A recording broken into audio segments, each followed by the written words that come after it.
And I let some folks in.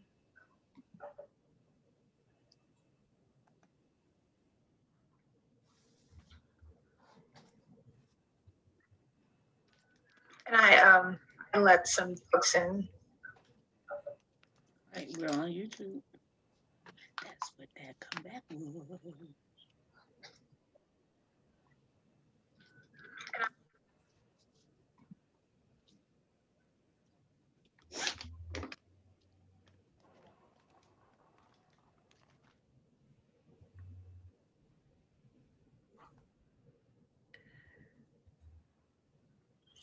So quick round wrap on how many people are from the East Coast, and you can do raise your hands in the video.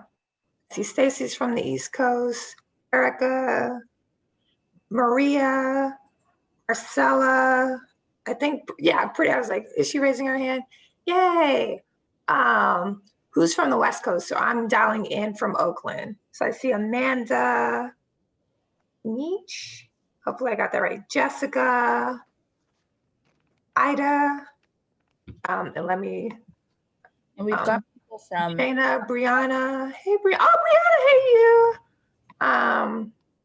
And I'm missing folks I know. I'm trying. Cool. And who is from the middle of the country?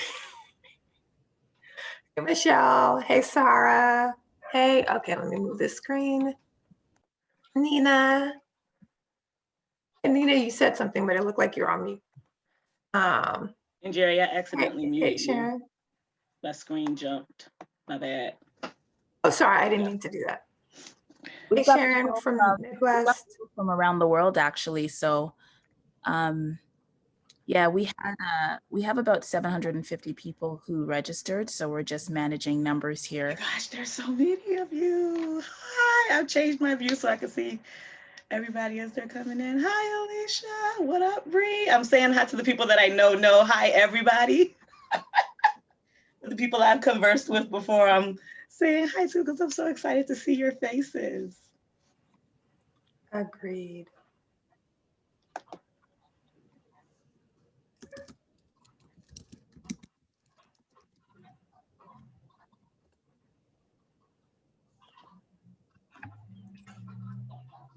And so I did the US, so the international folks, y'all can raise your hands and I can try to catch y'all.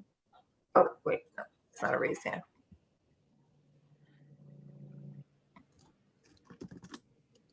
I don't know if, Elizabeth, that's a thumbs up for the international folks or something else. Okay, it looked like that was international. Hey, Elizabeth. Outside the US. Cool.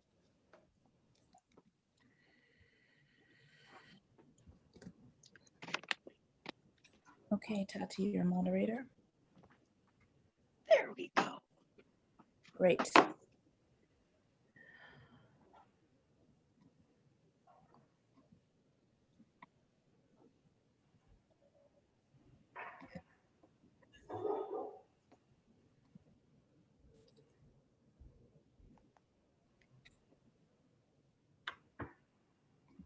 Okay, everyone, we're just going to wait a few more minutes while we get everyone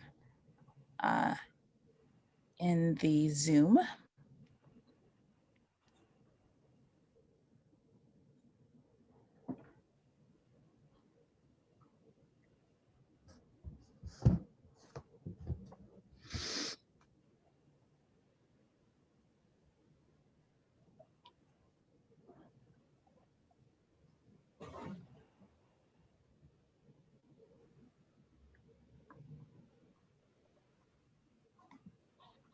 And I also want to say, if you all know people who you think would be interested but who did not register via the Eventbrite link, feel free to go to Jerry's YouTube channel and you can share the link everywhere because they can come in and watch on YouTube.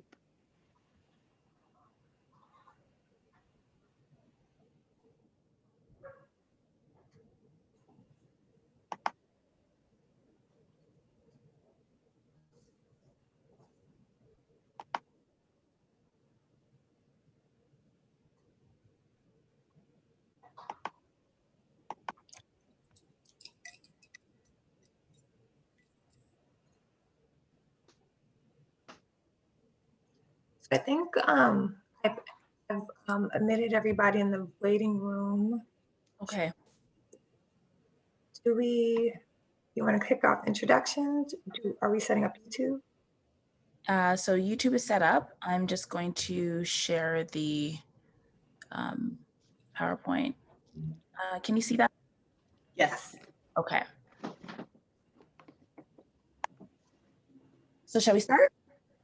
Are you good with me starting? Okay. Hi, everyone. There will be a bunch of beeps as more people come in, so we'll just have to push through that. But we wanted to, my name is Jerry, and I am one of the 3-person team that bringing to you the Octavia E. Butler Slow Read. We are so thrilled to have you joining us today. There are many people who have registered for this event. This has been sort of a dream for the three of us to gather and to talk about Octavia E. Butler's work. And to do that in a way that was slow and luxurious, and to do that with as many people as possible. So I've introduced myself. I'm Jerry. I'm from Toronto. Sort of bookish community. I'm a content creator on YouTube, and my channel is called Onyx Pages. I'm also a part of the leadership team of the Solar Powered Afrofuturism Slow Reading Group on Facebook, and can be found reading science fiction and fantasy and Afrofuturism and African futurism all around the internet. So that's me. So maybe Isis and Tati, do you want to introduce yourselves? Isis, you go next. Hi, I am Isis Asari. As I said earlier, I currently reside in Oakland, California. Before that, I was in Seattle, Washington, and both my parents are from Ghana, West Africa. So I started and run an online book boutique called Sister Sci-Fi, and we focus on science fiction written primarily by Black women. And that started in 2018. I'm really excited to be a part of this Octavia E. Butler Slow Read.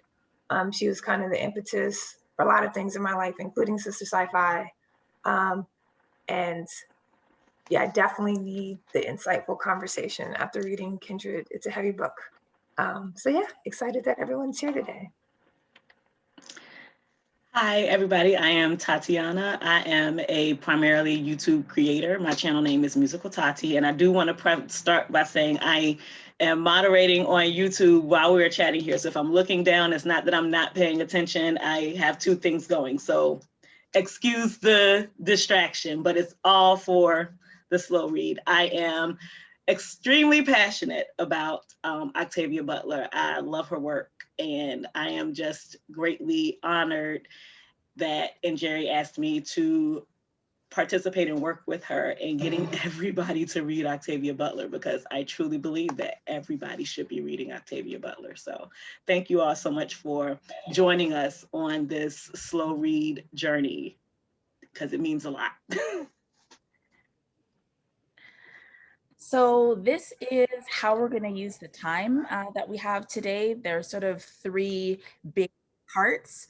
First, we're going to do our welcome, and because of the numbers, there will be a lot of talking on behalf of the three of us, but we're going to try and get as much group discussion as possible. So we're going to start off with our welcome, dedication to Octavia E. Butler. We're going to go over our group agreement, and then Isis, Tatiana, and I will give you a sense of our thoughts on our read or reread of Kindred.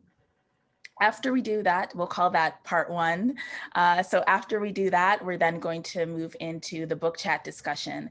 So for those of you who are joining us on the Zoom, so if you registered and you're one of the first 500 people to sign up on Zoom, then you will be able to participate in a breakout room. So there'll be 3 breakout rooms.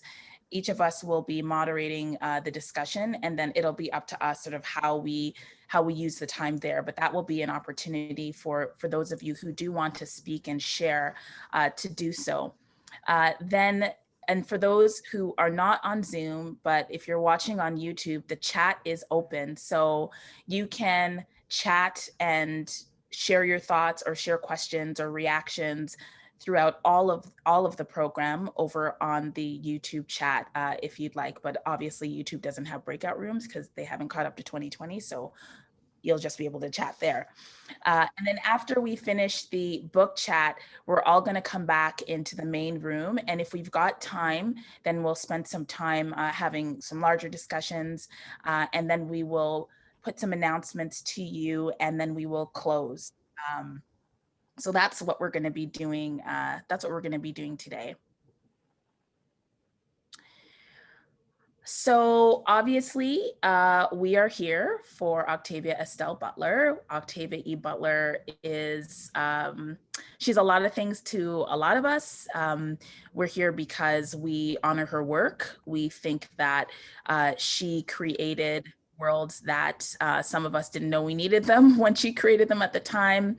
And her writing has changed, it's changed the conversation, and it continues to do so. She's described by some as a prophet. She's described by others as, you know, the godmother of Afrofuturism, and she's described by her friends as a shy, you know, writer with big dreams, a relentless. I think relentless pessimist, is that what she called herself? Yeah. At times.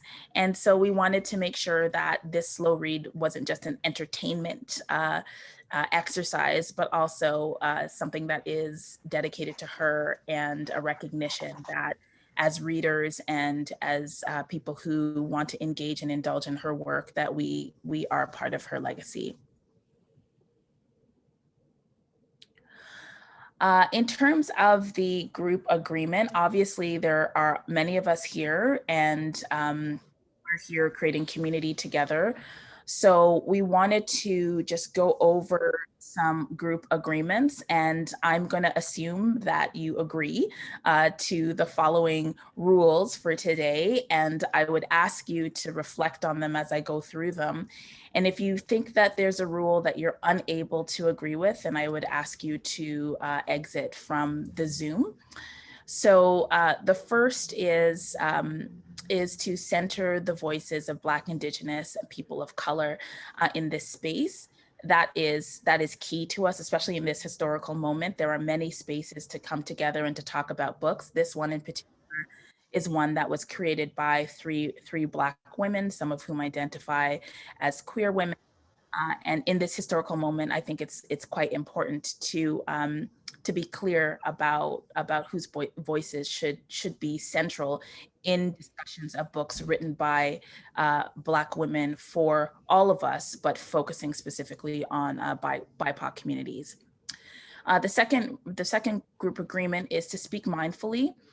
When you're in the breakout groups, and also when you're on the chat, please be aware that your perspective is one of many, and that this space is dedicated to be one that is generative, and one that is supportive, and one that uplifts those who are from marginalized communities. So be mindful of that when you are speaking. Third, and combined with that idea, is that hatred will not be tolerated. That should be a no-brainer, especially given why we're here. So if we find as hosts that comments or contributions are problematic or hateful, we will remove you and block you, no questions asked. And finally, share responsibly. There are many different kinds of social media that are operating simultaneously on this Zoom. We are recording, I think. We should be recording. Let me just make sure that that's happening. So we are going to be recording, and this will be uploaded. But if you are wanting to record or take screenshots or anything like that, just make sure that you have asked permission to do so. I'm just going to stop the sharing for a second to make sure that the recording was paused. Okay, now we're recording. Let me go back to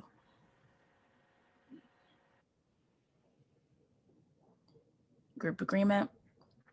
Okay, so we are now recording, but if you want to take a photo or capture something that someone said to tweet it, please ask their permission to the extent that you can. And of course, the whole idea of group agreements is related to the idea that all that you touch, you change, and all that you change changes you.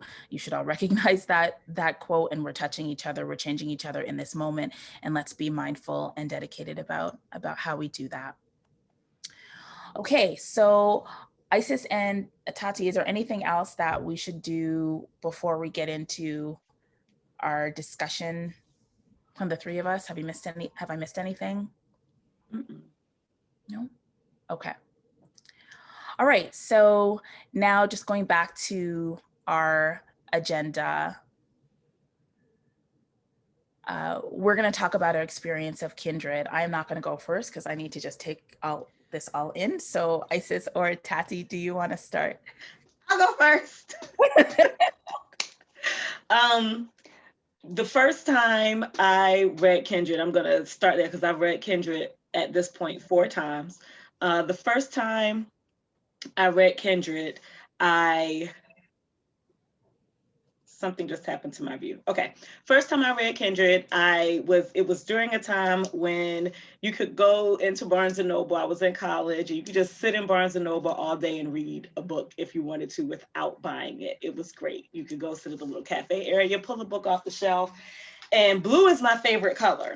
So this is all I saw when going down the aisle, and I picked it up. I was like, okay, this is like all blue with some yellow, yay. And then I picked it up and I saw this. And I said, oh, wait a minute. And I literally, standing in the aisle, I read the prologue and the first chapter.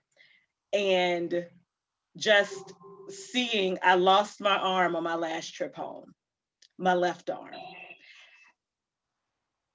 And I knew I had to take it home with me. And then after reading it that first time and dealing with the emotional toll that it took, and enjoying it and appreciating it that first time, I wanted everybody to read it. So I loaned it out, and numerous times didn't get it back. So not only have I read Kindred 4 times, but I've purchased it 3 times. So, but in reading this and having the story of Dana and the coming to the realization of what her purpose is in this story and how to achieve that purpose and still try to maintain some of Dana. I think that especially now when we as Black women have to deal with the things that come against us from society, from sometimes those that we care about, sometimes those that we don't know, but we're in some way connected to, and having to deal with those things and come and overcome those things and still maintain some sense of who we are and maintain the respect and relationships that we have. Because I don't know if I was in Dana's position, if my relationship with Kevin would have been the same after having the experience that Dana had. But having to maintain and wanting to maintain those relationships and continue to exist in her world after the hellish time frame that she has dealing with Rufus, it really spoke to me. And as I read, like the first time I read it, I was in college. And it really got to me how, like, when this book was written and how prevalent it still was, and still is 41 years after being written, like, wowzers. And this also opened the door to me because I didn't know, prior to reading Kindred, all I read was romance. That's it. I read a historical fiction here and there, but everything else that I read at that time was romance. And this opened up my world, opened up my mind to not just speculative fiction, but Black speculative fiction. Like, everything isn't by Gene Roddenberry. And so I wanted more. And the more that I found was the rest of the bibliography that was Octavia Butler's at the time. And so I just took in all that I could, but I knew that there were other authors out there. So this opened up for me an entirely new reading experience that I didn't even know existed for Black people and Black women. So yeah, I'll stop Isis, do you want to go next? You're muted. I was unmuting myself. Sure. Do you want me to go? Do you want to go into it? Because I was just going to show. Go ahead. Okay. So I experienced a lot of things reading Kindred. I started reading it once, like maybe a year and a half ago. And I was like, oh, this is really hard. And part through it for the slow read. Then the question came up for me, like, what would Kindred look like as a movie? We don't have the best answer, but I did find, I think some class was tasked with making trailers for Kindred. So I found that's on YouTube, the power of YouTube. I did not make it, but the information of the creators in the YouTube page, and then also a clip of Sankofa, which has a parallel storyline to Kindred, where you have somebody in modern day who's shot back into the antebellum past. Geographically, it's different. So I just wanted to share those two video clips. So I'll share my screen. Okay.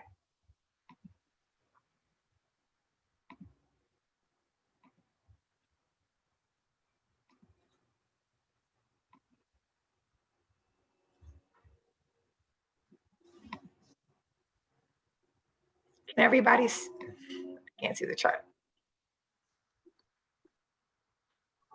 Jerry, can you hear it?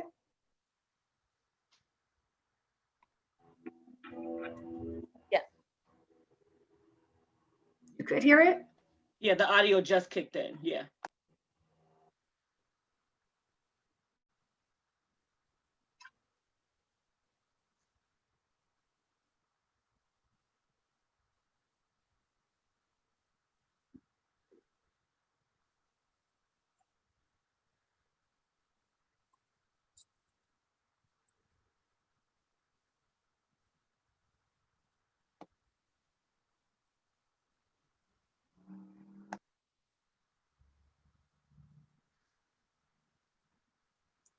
Seems like there's no sound again.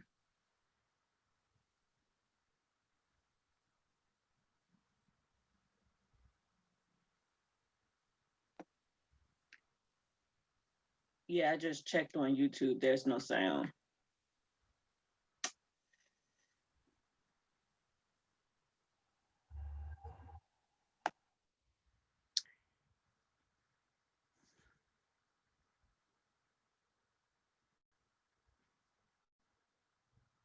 I also don't mind it without the sound either.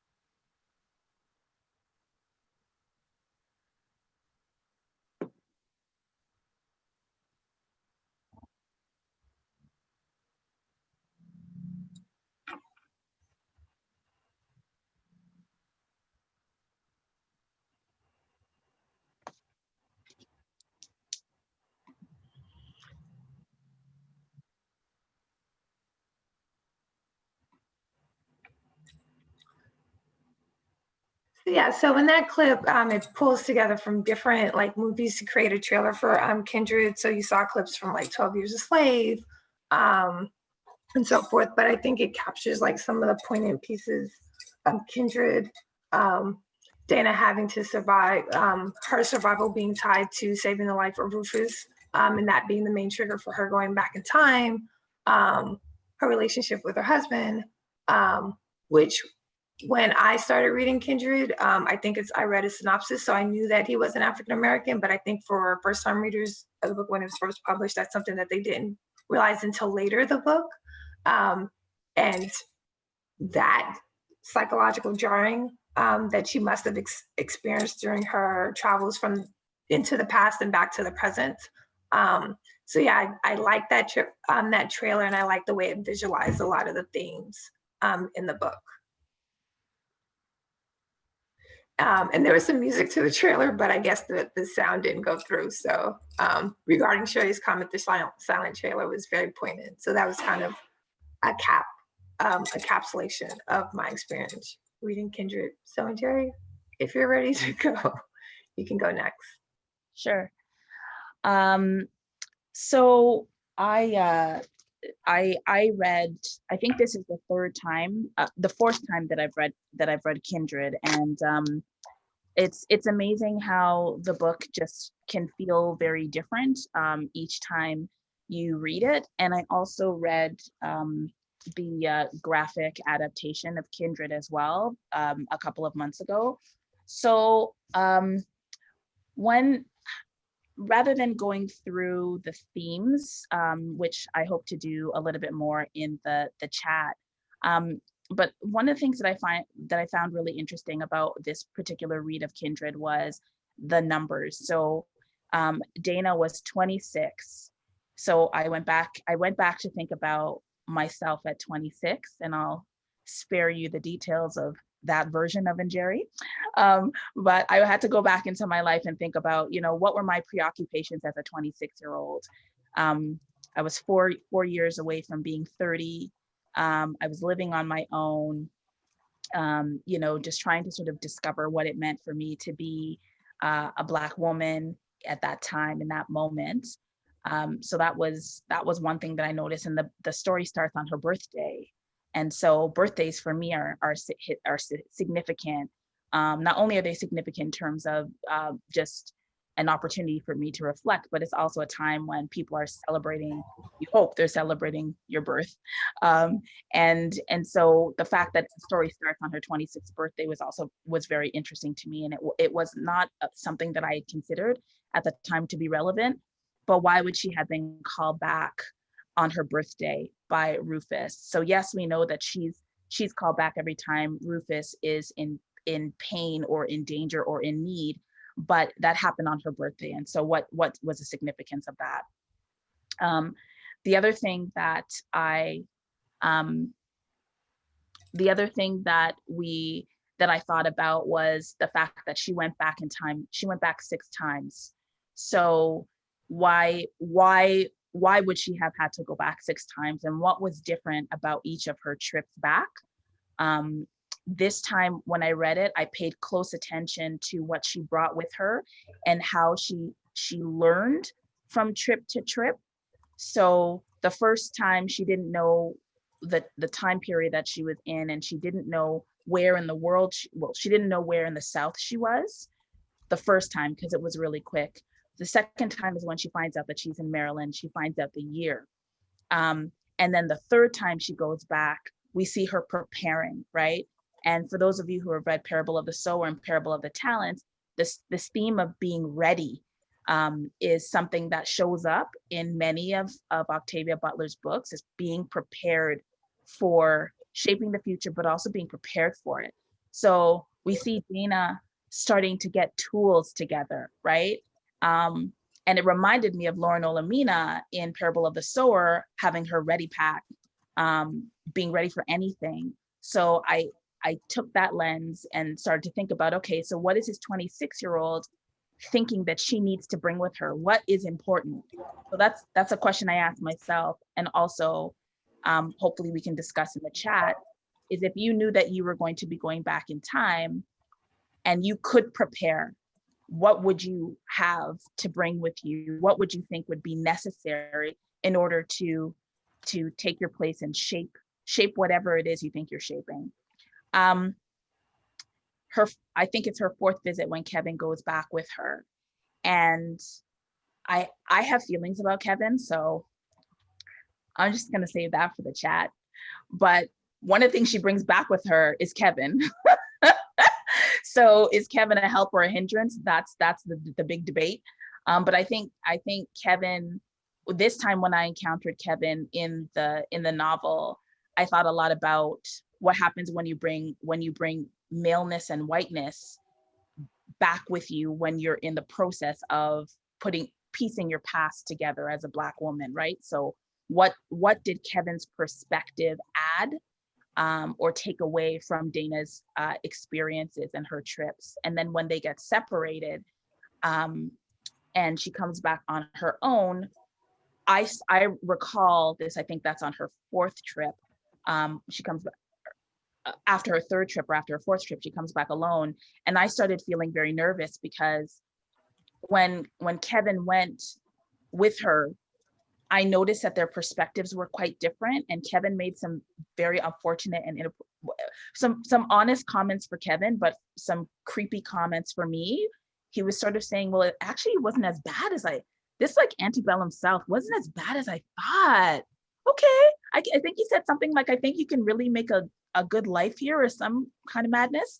So, you know, she brings Kevin with her. That complicates things. That got me thinking about conversations we're having in 2020 about how to talk about race, how to talk about anti-Black racism, and what it means when you're having that conversation with people who don't have that lived experience. And then towards her last couple of trips, I felt like her life in the 1970s started taking up more of the plot again. So we see her cousin, we see Kevin's friends, her trying to reintegrate and hoping that she won't have to go back again. And then I started to look at the life that she was living in the 70s, because really we don't get a lot of that perspective. We only get a little bit at the beginning. She works at the temp agency. She doesn't love it. She wants to be a writer. Kevin keeps her financially afloat in a way.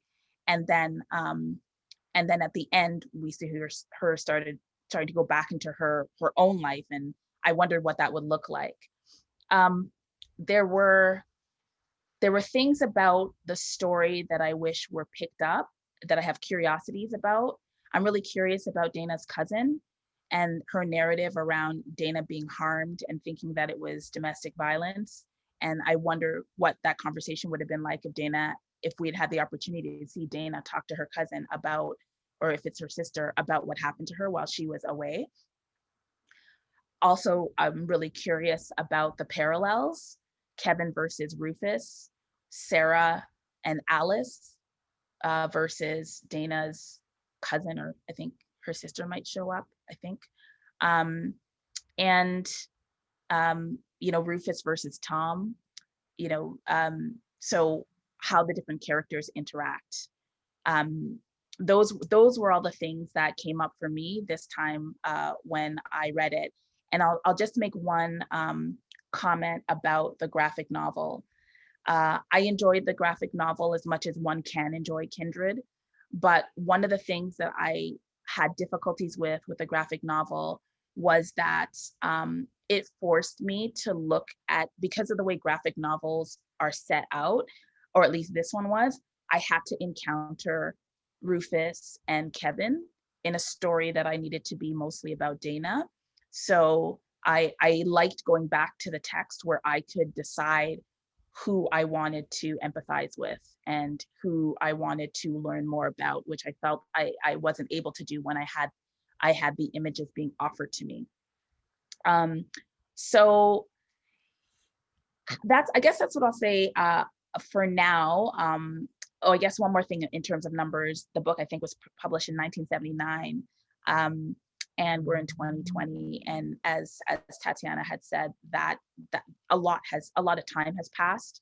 I think at the time, Kindred was really unique because the neo-slave narratives that were written at the time didn't adopt time travel.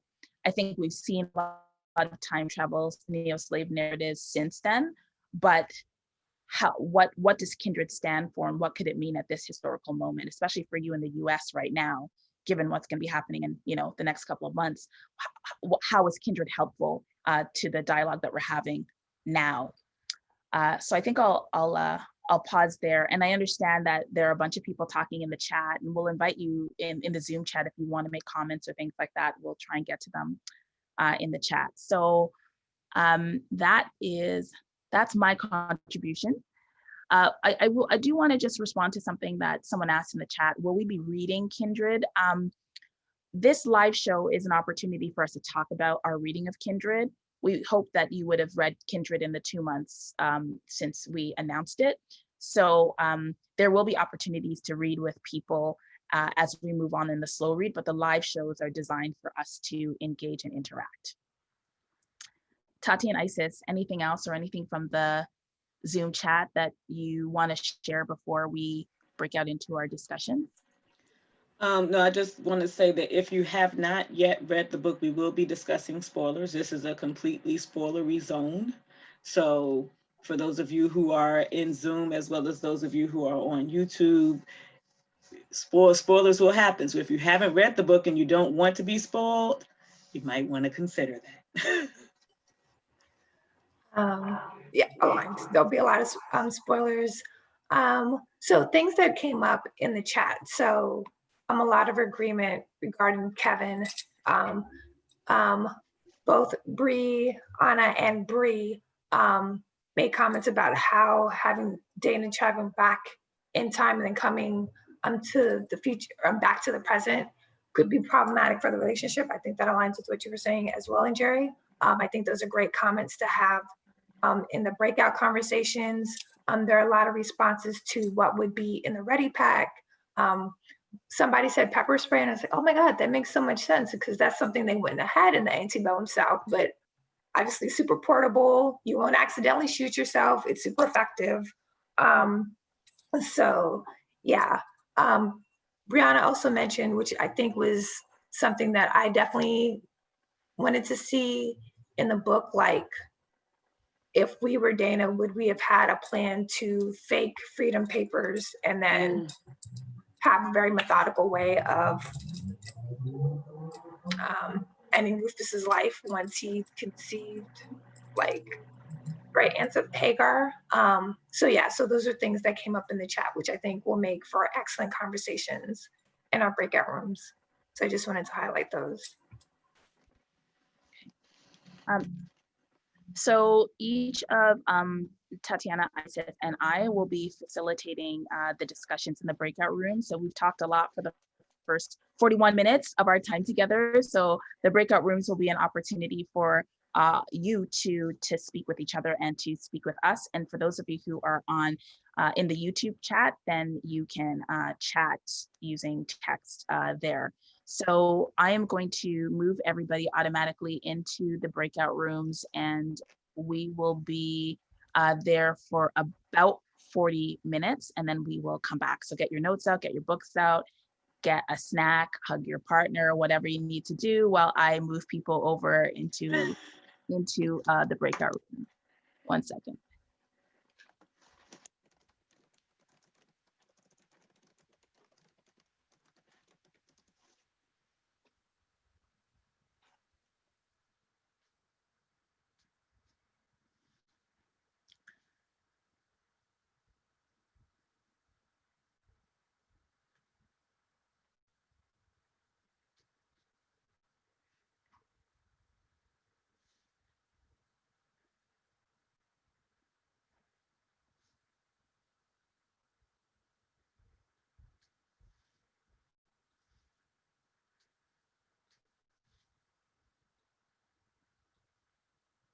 You should be getting moved over into rooms now.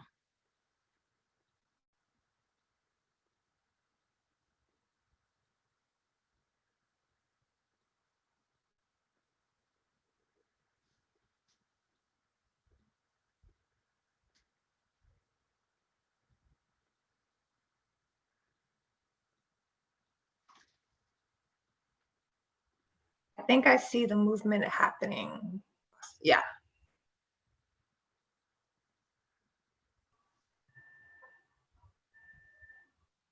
It's just going to take a while. Okay.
Okay, we're just waiting for everybody to get back.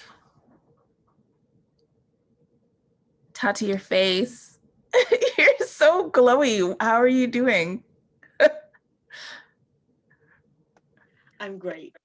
I'm great. I just thank my group because it was we had a very nice conversation. You know, I was super nervous about this, so I'm great. I'm happy. Cool. All right. While we're waiting for people to join back in, does anyone, this is a large group discussion part of things. Do you mind, Isis and Tati, is it okay if we spend maybe 10 minutes just doing a sound circle and people can read passages that they enjoyed to get into space? Is that okay? Girl, don't threaten me with a good time. Okay. Yeah. Okay. So hi, everybody. So this is something that some of us have done in other spaces, and I called it a sound circle. It's a way to get the text into the room a little bit differently without talking about it with our brains. So if you have your if you've got the prose version in front of you or whatnot, and you would like to read, you know, maybe up to 5 sentences that you really liked, that you marked, or if you just want to open it randomly and read 5 sentences, we don't have to do it in order. It's just to get people's voices in the room. So let's take 10 minutes to do that. Try to just join, obviously, one at a time. I'm not going to call on anybody. Just when somebody has ended, just try to start and see. We'll see how that goes. So let's start now.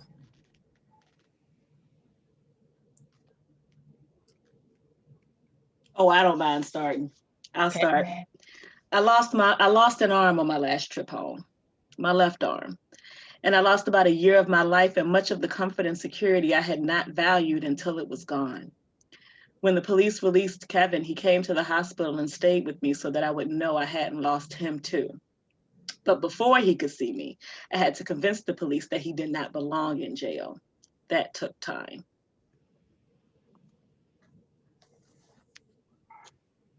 Kevin had been away for 8 days. 1976 had not gone on without us. The news switched to a story about South Africa, blacks rioting there and dying wholesale in battles with police over the policies of the white supremacist government. I turned off the radio and tried to cook the meal in peace. Picking up where Tatiana just left off, the police were shadows who appeared intermittently at my bedside to ask me questions I had to struggle to understand. How did you hurt your arm, they asked. Who hurt you? My attention was captured by the word they used, hurt, as though I'd scratched my arm. Didn't they think I knew it was gone?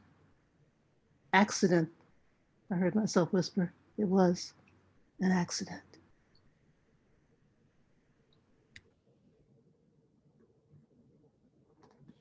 She went to him, she adjusted, became a quieter, more subdued person. She didn't kill, but she seemed to die a little.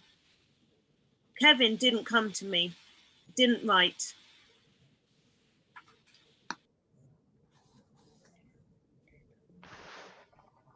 My memory of my aunt and uncle told me that even people who loved me could demand more of me than I could give, and expect their demands to be met simply because I owed them. I knew Kevin wasn't that way. The situation was completely different. Page 26. He said I took money from his desk, and I said I didn't. Rufus shrugged. He said I was calling him a liar, and he hit me several times.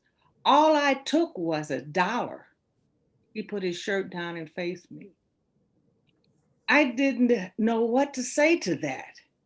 The boy would be lucky to stay out of prison when he grew up, if he grew up, he went on. 3 paragraphs later, he says, yeah, the kind he whoops niggas and horses with. That stopped me for a moment. The kind he whips. Who? He looked at me wearily. I wasn't talking about you. Say blacks anyway, but your father whips black people when they need it.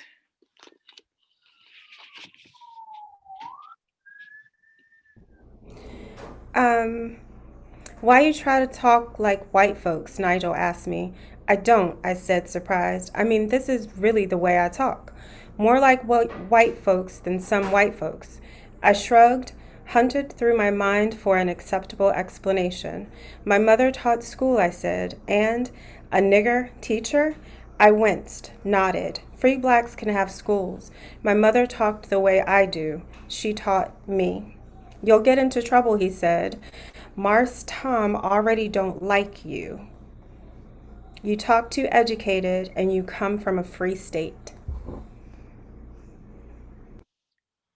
Too much of it hadn't happened yet. Sojourner Truth, for instance, was still a slave. If someone bought her from her New York owners and brought her south before the northern laws could free her, she might spend the rest of her life picking cotton.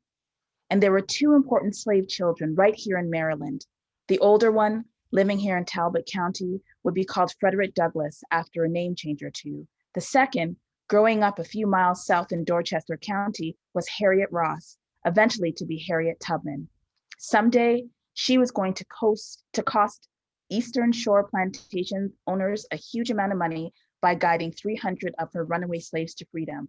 And further down in Southampton, Virginia, a man named Nat Turner was biding his time. There were more.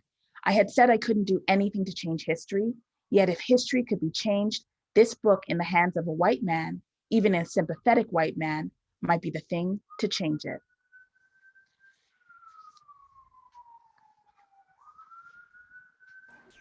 And I began to realize why Kevin and I had fitted in so easily into this time. We weren't really in it. We were observers watching a show. We were watching history happen around us, and we were actors.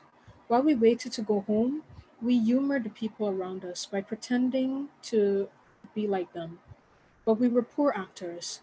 We never really got into our roles. We never forgot that we were acting. This was something I tried to explain to Kevin on the day the children broke through my act. It suddenly became very important that he understand.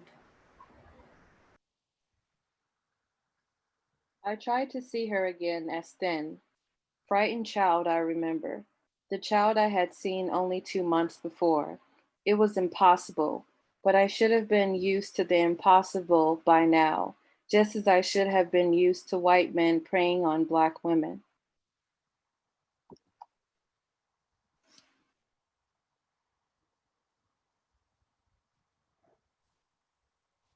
He gave me what almost seemed to be a look of hatred, then brushed past me, went to his office, and shut the door. I left him alone. I didn't know what else to do, or even whether there was anything I could do. Maybe this was something he had to work out for himself. Maybe it was something that only time could help.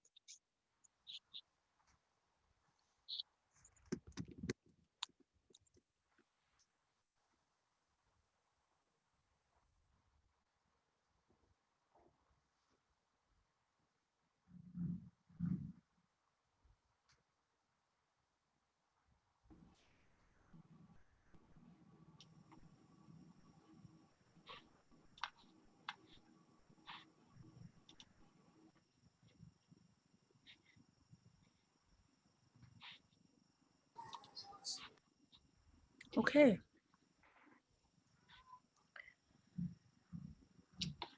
This could be a great time to live in, Kevin said once. I keep thinking what an experience it would be to stay in it. Go west and watch the building of the country. See how much of the Old West mythology is true. West, I said bitterly. That's where they're doing it to the Indians instead of the blacks. He looked at me strangely. He had been doing that a lot lately.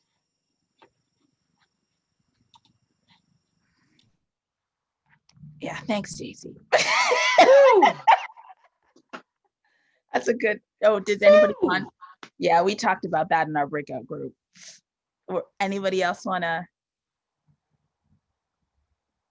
Okay. So that's a sound circle. Yay! Woo! Yay. Octavia's words in the room. Yeah. Okay. So let me just Tati and Isis take the wheel because I'm not sure what to do. I'm supposed to know what's that. Well, we said we would have some time for large group discussion. Was there a question or a comment that was made or asked in the breakout groups that anybody wants to take up here?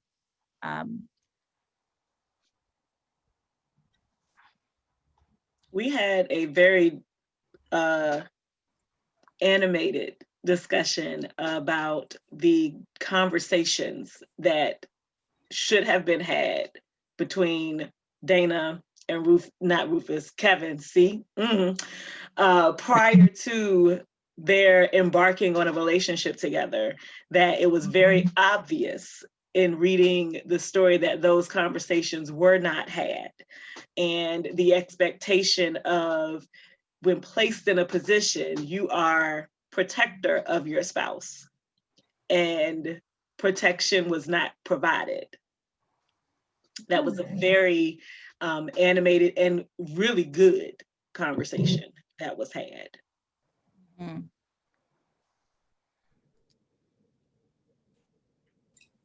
I think in our breakout room we talked about Kevin, which was an interesting conversation.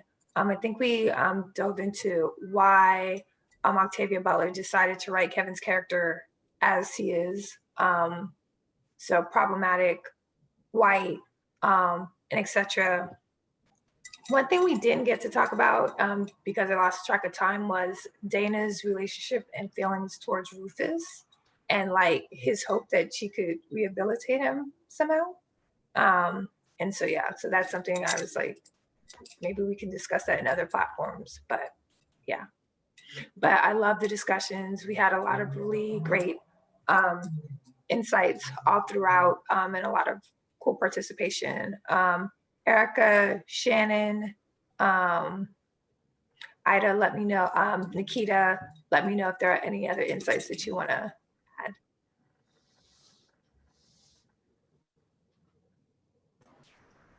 I think like the most interesting insight for me was I think somebody named Precious had brought up this concept that Octavia Butler misdirected us twice, and that first you think, okay, she just went back for Rufus. Then you think, oh no, she went back for Alice. And then Precious brought up, no, she went back to free Hagar and kill Rufus. So the triple misdirection to the real answer of what was the main point behind Kindred. I really like that discussion. Yeah, we had a discussion too about missed opportunities and taking out the obvious elephant in the room just at the beginning.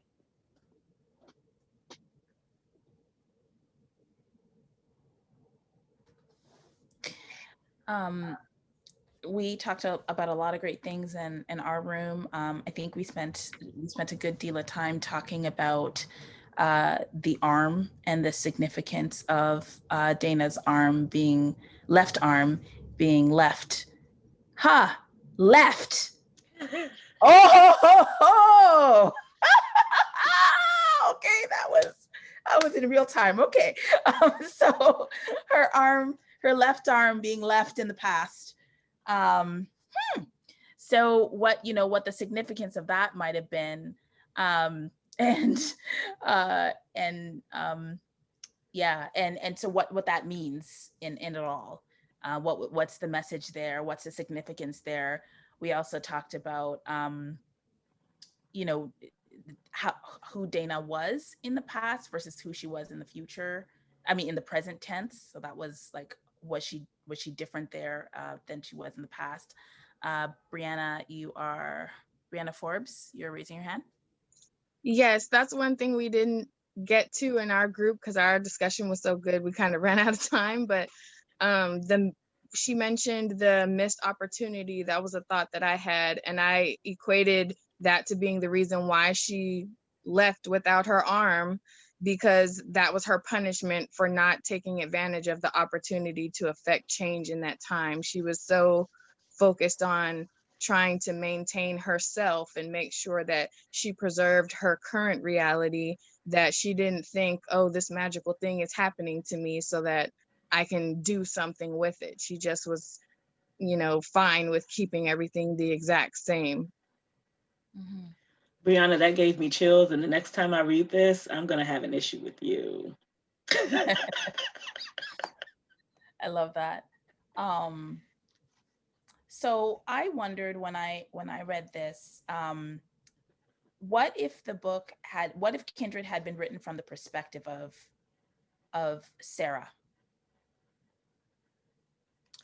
How would that have changed things for you? Sarah, it really intrigued me. Another thing that intrigued me was that while Dana was getting used to the trips, the enslaved Africans on the Wayland plantation were getting used to Dana, to the point where it was not like, whoa, it was just like, oh, hey, Dana, I'm pregnant now. Hey, Dana, this is what's happened in my life since then. Hey, Dana, how you doing, right? You still dress like a man, also dressing like a man. So gender and the privilege of masculinity, and Dana's reaction when Alice sews the dress for her, right? I feel like, as a queer woman reading this, as a queer woman reading all of Octavia Butler's stuff, I think this was, Octavia Butler is very, and those who follow her, really clear that she herself recognized that she could have dealt with issues of sexuality and gender better in her work. But, Dana stops getting mistaken for a man at some point, but at the beginning, it's very much everybody's preoccupation. And to a certain extent, she arguably uses that, privilege in a way, right? When she's traveling about. So I just wanted to put that in the space as well, because there's some kind of commentary about power and maleness or masculinity as well. And I will say that I personally, and again, we'll see as we continue through Octavia's work, we'll see this more. But as I read through Octavia's work and came to know more about Octavia prior to her passing, and seeing pictures of her in imagining some of her characters, I imagined them as Octavia, because Octavia was very tall. Octavia had a very androgynous, boxy build. She did not have the typical, what's typically expected to be the build of a feminine woman. And she was still gorgeous and glorious. And so in my mind, like, Dana looks like Octavia looked, and Lauren looked like a teenage Octavia. And so like those are, so I think it's her in my mind. We'll never know if I'm right or not, because I can't ask her. But in my mind, that's Octavia writing a little bit of herself into some of these characters. And she was very confident and assured of who she was, and being okay with who she was, and being okay with you not being okay with who she was.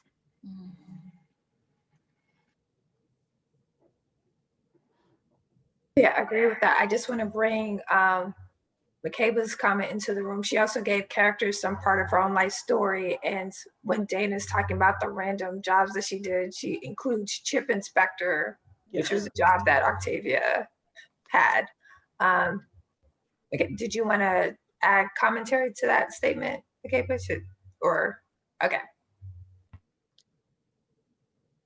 Awesome. There is an interview with Octavia Butler that I watched before our live show, where she talked very much about that, her different jobs. And I was really struck by Octavia Butler's voice, because she had a very low, well, she had a lower voice, but she also didn't try to speak in her upper register. Like she owned that. Yes. So when you hear her speak, like she's just great. So you should check out that interview. If you just look up Octavia Butler interview on YouTube, you'll see that. Just gonna go back to share the screen for a second. Here we go. So I think in YouTube there has been a bit of a chat, hopefully, so that's great. We are at, we're 15 minutes away from our end time. And just to go back, what we said we were going to do today, what we said we were going to do was have a discussion, which we did, and then do the large group discussion, which we did. So now we're sort of moving on to announcements because we want to honor people's time and end on time. So for one of the announcements, as you know, you can find the Octavia E. Butler slow read in lots of different places. If you are interested in continuing on with the slow and luxurious read of Octavia E. Butler's works, which I hope you are, you can register on Eventbrite. The Eventbrite invitations are open for most of the slow reads. So if you register, then if you register now or soon or tell people to register, then you'll get emails between now and our next date. So that's one way that you can connect. Another way that you can connect with us as readers. So that's Tatiana and myself. We're both content creators on YouTube. So Tatiana's channel is called Musical Tati. Mine is Onyx Pages. We upload videos when we want to about the books that we read. So you can always take a look at our videos there. You can follow the Octavia E. Butler Slow Read on Twitter. And you can also follow it on Instagram. Now, all of the books that we are going to be reading for the slow read, like our store where we say you need to go to buy the books, is Sister Sci-Fi. Sister Sci-Fi is many things, but most importantly, it is a bookstore. Well, maybe not most importantly, but most relevant to the current discussion. It's a bookstore. And I'm just going to show you Sister Sci-Fi. And this is where you can go and actually purchase books. You'll notice that some are sold out right now. That's because ISIS is amazing. But all the books that we are going to be reading, you can buy. There's Little Black Mermaid crochet doll, because we all need that. But all the books that we are going to be reading, you will be able to purchase. You can also put in your email here and subscribe. So you'll get all of the updates from Sister Sci-Fi as well. And Sister Sci-Fi is a rich community with a lot of different events, book club events, and also online events. There's merchandise like the shirt that I'm wearing. If you're curious about what's going on my body, that is the shirt that I got from Sister Sci-Fi. And I think a few of us are actually wearing that shirt today as well. So there's a lot of great stuff that you can find. So if you are going to buy the books, please buy them from Sister Sci-Fi because that's who we should be supporting. So the next book, who wants to talk about the next book and the date? Oh, shoot. Do you want to do that, Isis? Or the date? November 29th is the date. Because I'm terrible with dates. But it is November 29th. We're reading Wild Seed. Yeah. Wild Seed, which is the first book in I'm used to looking at the bind up, so the Wild Seed, the Seed to Harvest collection. So Wild Seed is amazing. It's being made into a movie by it's Viola Davis and Nadia Corfor, I think, is writing the script. So all that good stuff. Being one of the people who say I read the book before it became a movie / TV show or something is super new to me. So now you can be a part of that cool circle of people like, I read the book. before it became the movie or the TV show. So join us, we'll discuss it. I loved Wild Seed and the imagination. It actually starts in West Africa, like the first setting of Wild Seed. So that was actually super cool for me too. So I think you'll enjoy it. It's a hard read, but hard in a very different way than Kindred. So yeah, just a little caveat on that. Jessica says Wild Seed is one of her favorites. Yeah. Wild Seed was a harder read for me than Kindred. Oh, okay. So, Yeah. okay. That'll be interesting to see once we all get back together in November. Okay, that's fair. Just to read a little thing about Wild Seed. Doro is an entity who changes bodies like clothes, killing his hosts by reflex or design. He fears no one until he meets Anyanwu. Anyanwu is a shapeshifter who can absorb bullets and heal with a kiss, and savage anyone who threatens those she loves. She fears no one until she meets Doro. From African jungles to the colonies of America, Doro and Anyanwu weave together a pattern of destiny that not even immortals can imagine. Okay, so that's Wild Seed, the little teaser for that. We wanted to let you know that after we're done today, so at some point today, we are going to be sending out a survey because obviously this was our first live show, and we want to, obviously we're gonna change and evolve as things go on. So we'll be asking you some questions about your interaction with the slow read before the live show, during the live show, and try to get some suggestions from you as to what worked today and what you would like to see. So what kind of engagement would you like to have with other readers while we're in our reading period, our 2-month reading period?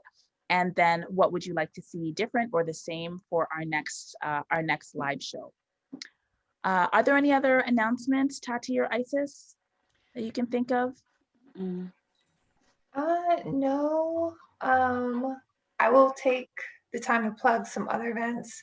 I work with Ariana to do a Sister Sci-Fi Watch Party, which will happen later today. We are watching a really cool Black sci-fi show, and if you guess what it is, you'll probably guess right. But we haven't gotten movie screening rights, so I can't officially publicize that. Solar Power Afrofuturism Slow Reading Group is discussing Children of the Virtue and Vengeance in November. That's also, you can also register for that on Eventbrite. I think that's everything. Oh, and I do want to say, if you all haven't noticed, I know we had a huge influx of registrations for this event because it's the first one. But if you haven't noticed, if you go to the Eventbrite and click the bar where the date is, there's a drop down, and that drop down has all of the other dates and times of our live shows, and you can just go through that drop down, select each one to register so that you continue to get the emails. I've had some questions that have come through about that, so I wanted to put that here so that you all are hearing it in Zoom and you beautiful people on YouTube are hearing it as well. Okay. The other thing is that I know that in the booktube world, the term buddy reading is pretty common. Buddy reading is when you find somebody who you read a book together with, and you might meet every month or so, or every chapter or so, and talk about what you've read. If you are interested in buddy reading or slow buddy reading Wild Seed, we will try to figure out a way for you to connect. But right now, you can use Twitter or Instagram, or you can reach out to us, but try to reach out to each other over social media and just let people know that you're available for a buddy reading. And you know, who knows, maybe you'll find somebody in the UK or somebody in somewhere else that wants to read with you as well. So that's a great way to connect. All right. Anybody in attendance want to say anything before we sign off for our first live show? Thank you so much for hosting this. This is great. Oh, you're welcome. This was definitely a pleasure. Have a wonderful rest of your weekend. Thank you very much for participating in the live show, Tati. Sharon wanted to say something. Go ahead, Oh, Sharon. go ahead. Sorry. This was great. It was everything I hoped for. Thank you, and I'll see you in November. Oh, if not you're- before. Thank you. You're most welcome. You're most welcome. All right, everyone. Have a wonderful rest of your day. Read with purpose, and we'll see you next time. Bye. Thank you so much. Bye. Bye. See you next Awesome. time. Thank Thank you. you. Adios, adios. Adios. Bye. Bye. Bye. Next time you got to get a shot of everyone with their book. Oh man. Forgot that. You're right. Yeah. Ah.